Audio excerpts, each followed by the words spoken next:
Hello, ladies and gentlemen. I'm Rob, or Magius Arts, and here is my Celtic walking stick for your review.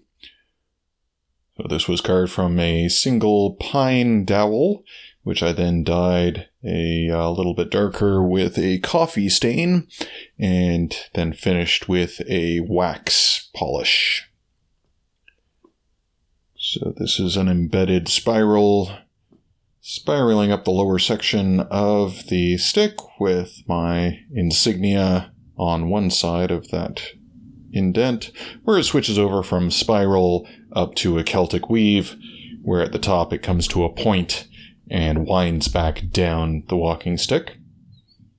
And then at the top here, you've got a rounded section to separate the handle from the body, and then kind of an overlapping leaf for a flower petal style hand grip, which fits quite nicely in the hand here. You see, with either the first or second finger at that top, makes for a nice comfortable grip in the hand, very natural position there. So I hope you like it. Please do let me know what your thoughts are down in the comments. If you're interested to purchase, again, just drop me a line in the comments, and I'll get back in touch. Have a good one. Ciao, folks.